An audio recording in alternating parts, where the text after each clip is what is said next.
Never gets dull in BC politics. Checking in with our legislative bureau chief and the host of the World Today Weekend, Sean Leslie. Sean, where to begin? We have a limited amount of time. Let's start with the Liberals.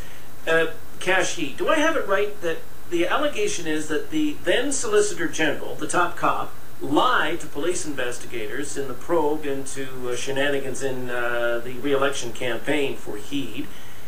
And so far, the stallion, Kashi, he calls himself a stallion. In one of his emails, he's not commenting? That is correct. I've left a message with Cash. He hasn't called me back.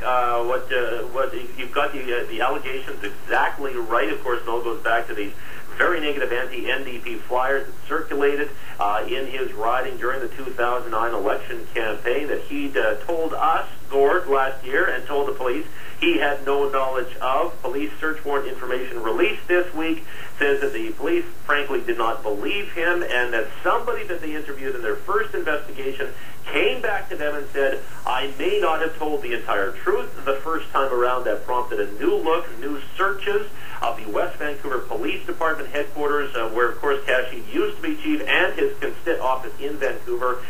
Those searches aim to generate more material on this, and yes, the police are alleging that Kashi lied to them and that he committed a breach of trust in spending constituents' money, paying them to two campaign workers, including Verinder Saul, $6,000 in total to those two gentlemen, Gord. And again, these are all allegations. No charges have been laid. There are also allegations that businessman Peter Dillon made contributions to the Kashi campaign that were not declared to Elections BC. So all of this now rests in the hands of a special prosecutor, Peter Wilson. He's not talking to the media, but just moments ago, Gord did get a statement from the Criminal Justice Branch of the Ministry of Attorney General, basically saying Mr. Wilson does have the police report before him. He's working on his report, which will then be the Assistant Deputy Attorney General, and after that, some kind of public information will be laid here. So obviously not good news for Kashi and the Liberals. Kashi's still a backbench MLA with this government, Gord, but he has definitely gone to ground, not commenting at all on these latest allegations. Memo to Kashi, 604-280-9898, if you want to actually explain yourself. Sean, once again, former inspector in the City of Vancouver Police Department, former chief of police in West Vancouver, former Solicitor General. The allegations, he looked at investigating officers, a cop lying to a cop. Yes, exactly. While he was Solicitor General, Gord. Stunning. The initial interview occurred while he was the Solicitor General. He'd already been appointed. So there's your top cop in the province allegedly lying to police about this. But again, these are all allegations, unproven in court, not even charged. Very clear on this point, but again, you have to look back to last year. There was a different special prosecutor case which was going to clear Kashi and everyone involved of any wrongdoing, or should have involved. He was going to recommend charges against Verinder Saul, but had found nothing untoward involving Mr. Heed. We have a second special prosecutor who's apparently, Gord, examining an entirely different set of facts here. Now to the NDP. So we got 5,500 memberships from the Dix campaign that were brought in boxes, and they did not follow the rules. This is Monday afternoon? Yeah, here's the rule. By the party rules, they're supposed to, each application is supposed to be accompanied by the money that goes with it, the $10 to the party. Harry Lowry's people saying, whoa, wait a minute. Adrian Dix's people walked in with boxes of these applications, no money attached, and then a duffel bag full of cash and a handbag full of cash, and they're trying to staple them all together at the last minute. It doesn't sound like a big deal when you look at it that way, but listen, this is all about bulk memberships in the Indo-Canadian and Filipino-Canadian communities. We know that there have been problems doing that in the past. Harry Lowry's up in arms because he says he specifically, Gord, and I don't think we'll have time for the clip here, but he says he specifically told his own campaign workers to be extremely careful, follow all these rules. He also says he specifically did not reach out to campaigners within the Indo-Canadian community because he wanted it to be broad-based. And he says Adrian Dix's campaign is once again abusing the Indo-Canadian community. Adrian Dix's people saying, we've done nothing wrong here, we'll let the party sort it out. Adrian Dix says, what's really good here is we have people joining the party, but of course, if they're not joining properly, that's a huge problem, and again, it raises all sorts of questions about improper bulk sign-ups here. A duffel bag full of cash, I love it. A duffel bag full of cash and handbags full of cash. I talked to the party just late this afternoon. They're hoping to have their investigation done and a decision, a ruling on this done possibly by late today, possibly by tomorrow. So already the NDP leadership race is really just getting going and already bogging down controversy. Sean, just before I let you go, I just got an email from a listener. I was at Richmond Centre at 1:30 and saw Cash shopping with his wife. Take a tape recorder next time.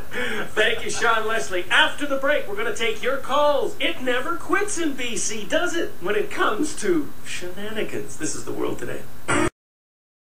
If it's not one thing, it's another in BC politics. Two NDP leadership candidates, Harry Lally and Mike Farnworth, have filed complaints about improperly filed memberships from Adrian Dix.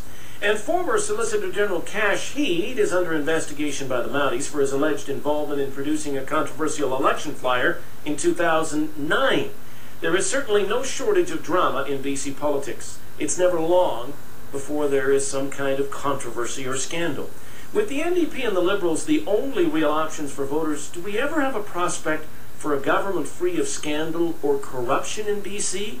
Wouldn't it be nice if all we did was argue about the policy positions of the Liberals or the NDP?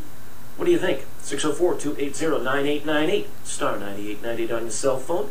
Long distance, we of course pay the charges, 1-877-399-9898. If you want to email me, twt@cknw.com.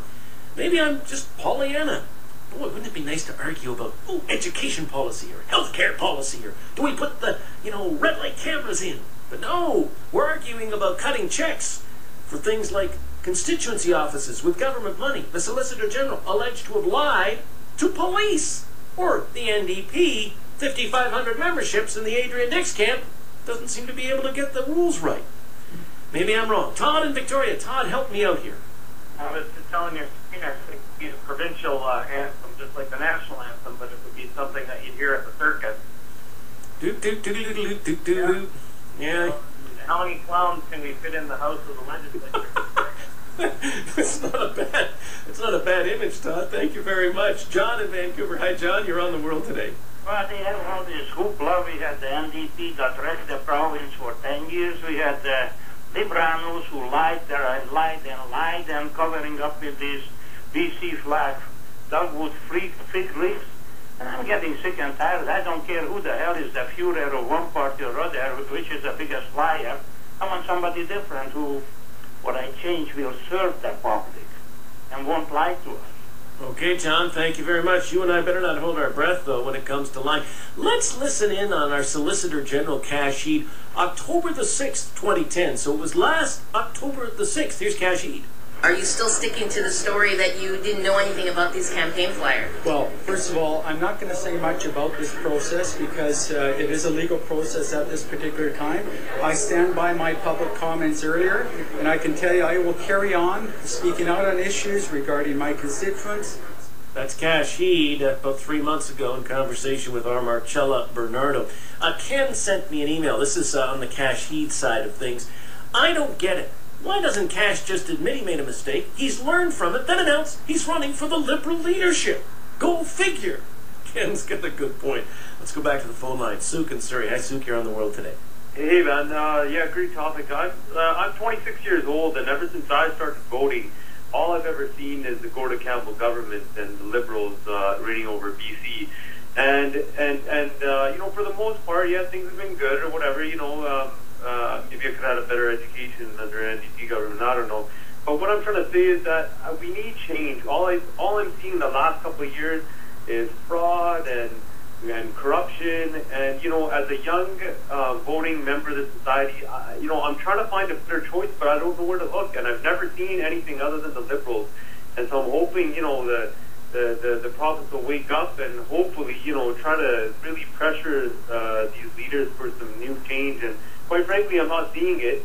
All the leaders, they're all, washed up former ministers and former, they've all been really close to whether it's Gordon Campbell or Glenn Clark from before. So I don't know. I honestly, I don't see anything new. And so, Suk, what you're seeing from the 6 Liberal candidates and the 6 NDP candidates so far has not impressed you? It's the same old stuff. Like they've just been too close to the corruption. They've been too close to these people that have made these bad decisions, and I just don't see what's new about them.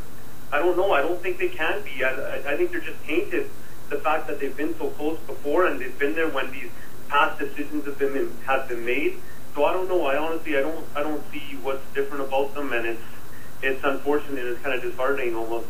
Sue, thank you very much. Memo to Liberal, memo to NDP leadership candidates. Listen to Sue's call. Go back on the audio archive and listen to that call. You got a lot of work to do. 3:51 on The World Today.